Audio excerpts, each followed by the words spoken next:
Well, Ambassador Brownback, Your Excellencies, and to all of those who have struggled under religious persecution, you honor us by your presence all. Welcome. Welcome to the second Ministerial to advance religious freedom, and welcome to the largest human rights ministerial ever held at the United States State Department.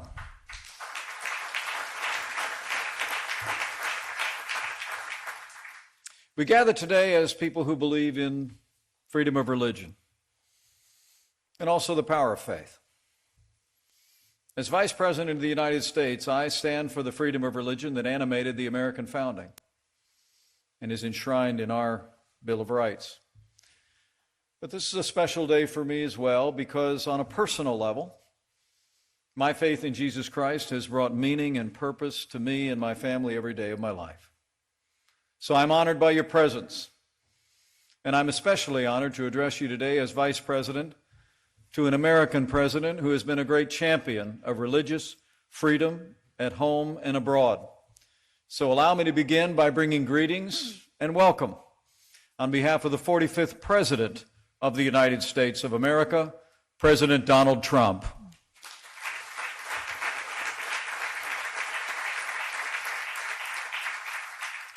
Since the earliest days of our nation, America has stood for religious freedom.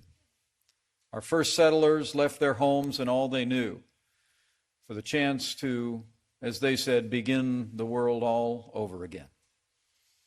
They carved protections for religious liberty into the founding charters of our nation and our very earliest laws. And after our independence was won, the crafters of America's Constitution enshrined religious liberty as the first of our American freedoms. Our Declaration of Independence proclaims that our precious liberties are not the gift of government, but rather they're the unalienable rights endowed by our Creator. Americans believe that people should live by the dictates of their conscience, not the diktats of government. We're proud that our long tradition of inspiring other nations to embrace religious freedom and respect for human rights has ushered in important improvements in the lives of people all over the world. And I want to take this opportunity to thank the distinguished representatives of the 106 countries who have chosen to be here today to join us in taking a strong stand in defense of religious freedom. Free minds build free markets. And wherever religious liberty is allowed to take root, it is prosperity and peace that ultimately flourish as well. As we tell even our closest allies, those who reject religious freedom are more likely to breed radicalism and resentment. It can sow the seeds of violence, and it can too often cross borders. And those who deny religious freedom to their own people often have few qualms denying those rights to others. That's why under President Trump's leadership, this administration has taken decisive action to defend our first freedom at home and abroad. The President made a bold statement in support of religious liberty when he appointed a friend and a lifelong champion of our first freedom as our ambassador at large for international religious freedom. And that man has now traveled the world, and his good work is evidenced in the historic turnout today. Would you all join me in recognizing and thanking Ambassador Sam Brownback for his work on behalf of religious liberty around the world. Thank you, Sam.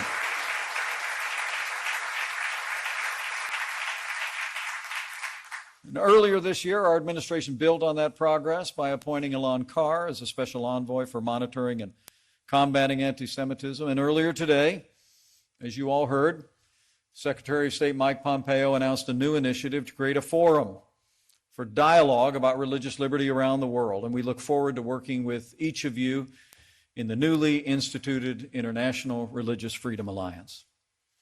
And with this renewed focus on religious liberty, we've stood with those who are oppressed for their religious beliefs around the world since the first days of this administration. 3 years ago, an American pastor was arrested in Turkey and imprisoned for the alleged crime of dividing and separating the nation, simply by spreading the gospel of Jesus Christ. In one meeting after another with President Erdogan, I saw President Trump demand the release of this good man of faith. Through 2 years of imprisonment, we stood strong. And in October of last year, through the president's efforts and by God's great kindness, Pastor Andrew Brunson came home.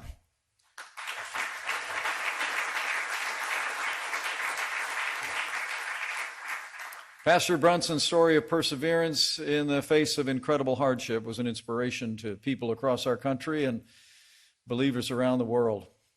And we express our admiration to him from the bottom of our hearts, being an example of faith that is like gold tested in fire. I understand he is with us today. He is my friend. So let me just say, Pastor Brunson, welcome home.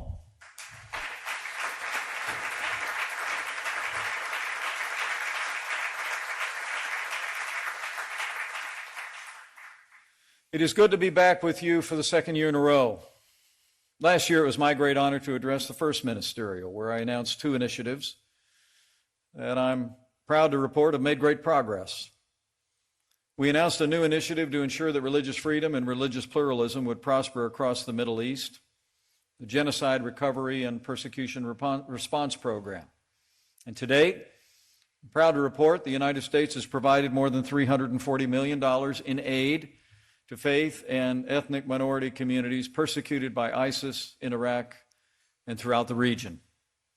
Second, at that ministerial, we announced a new initiative to support those who fight for religious freedom and those who suffer from religious persecution, the International Religious Freedom Fund. And since then, we've received nearly $5 million in pledges with donors from several countries well represented here.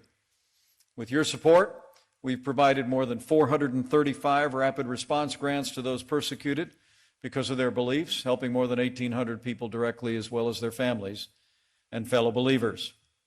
For example, in Sri Lanka, we've given much needed assistance to the victims of the Easter Sunday attacks. And as I said last year, America is proud to lead this program. We ask all the nations gathered here and around the world to join us in this important fund. Together, we will champion the cause of liberty as never before. And I believe that our combined leadership will make a difference for religious liberty for generations to come. So we've made progress, but we still have much work to do. For as we gather here today, a stunning 83% of the world's population live in nations where religious freedom is threatened or even banned. The victims of religious persecution face economic sanctions. They're often arrested and imprisoned. They're the target of mob violence and state-sanctioned terror. And all too often, those whose beliefs run counter to their rulers face not just persecution, but death. The list of religious freedom violators is long. Their oppressions span the globe. Here in our hemisphere, in Nicaragua, Daniel Ortega and his vice president and wife, Rosario Murillo, continue their assault on faith and human rights. Their regime violently suppresses dissent, assaults opponents, and condones thugs who repress and intimidate Catholic Church leaders for defending democracy and religious freedom. In Venezuela, the dictator Nicolas Maduro is using his so-called anti-hate laws to prosecute Catholic clergy who speak out against his brutal regime that has impoverished millions in this once prosperous country. Jewish community leaders report that media associated with the Maduro regime often cast coverage of Israel in anti-Semitic tones and trivialize or even deny the Holocaust. Nicolas Maduro has brought nothing but misery to the people of Venezuela. Nicolas Maduro is a dictator with no legitimate claim to power, and Nicolas Maduro must go.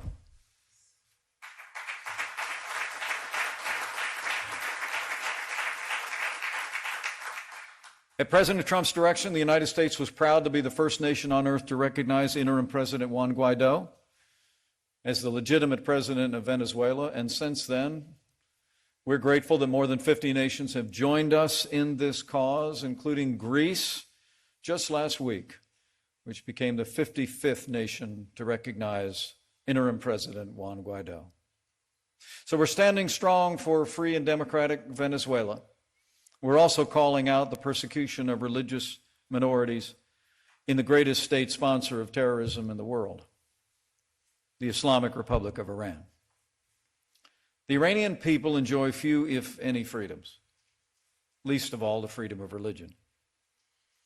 Christians, Jews, Sunnis, Baha'is, and other religious minorities are denied the most basic rights enjoyed by the Shia majority. And believers are routinely fined, flogged, and arrested in Iran. Like a story of a courageous Christian pastor whose daughter is here with us today. In 2009, Iranian authorities shut down Pastor Victor Bet Tamraz's church. But instead of fleeing the country, he continued to share the good news. In 2017, the Iranian government sentenced him to 10 years in prison. And in 2018, they sentenced his wife to 5 years, and later charged their couple's son to 4 months in prison for spreading Christian propaganda. Pastor Bet Tamraz and his family are an inspiration to freedom-loving people the world over. And we couldn't be more honored to have his daughter, Tabrina, here with us today. Please join me in recognizing Tabrina Bet Tamraz.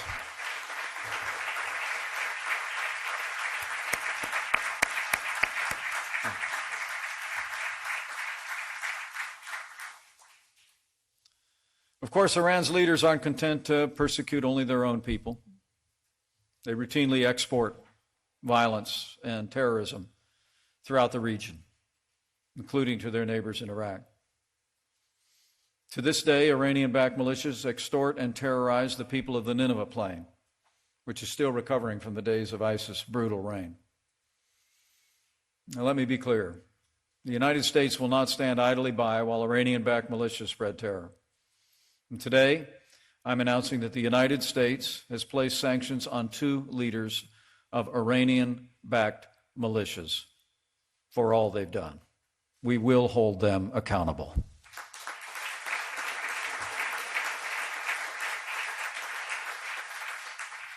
But the people of the United States of America have a message to the long-suffering people of Iran.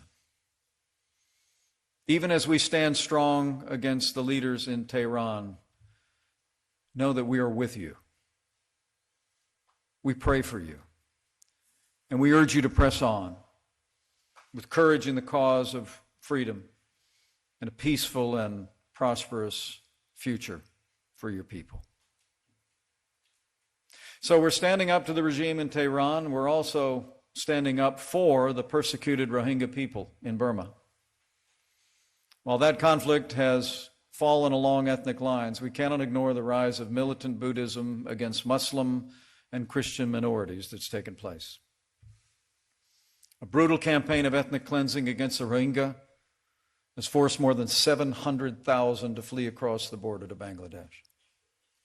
And though the United States has repeatedly urged the Burmese government to hold accountable all those responsible, the government has continued to imprison and harass innocent men and women. Like a young Rohingya woman who's here with us today. When she was just 18 years old, she was thrown in jail for the simple crime of being the daughter of a political activist who dared to challenge the old military regime. For 7 years, she and her family endured deplorable conditions, but they never lost faith in the freedom that was their birthright. Eventually, she was released, and since then, she's gone on to earn a law degree and a master's of laws from the University of California, Berkeley. Now she's a leading advocate of empowering women and girls all over the world. She's an inspiring woman, and we're honored to have her with us today. Join me in recognizing Wei Wei Nu. Thank you for your example and your leadership.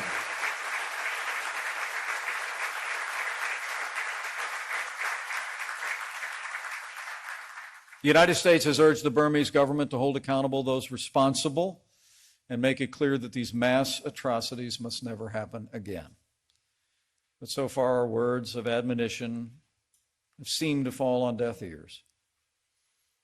And that's why this week, the United States of America placed visa sanctions on Burma's top 2 military leaders, the commander-in-chief and his deputy, as well as 2 commanders of light infantry brigades. We will hold them accountable.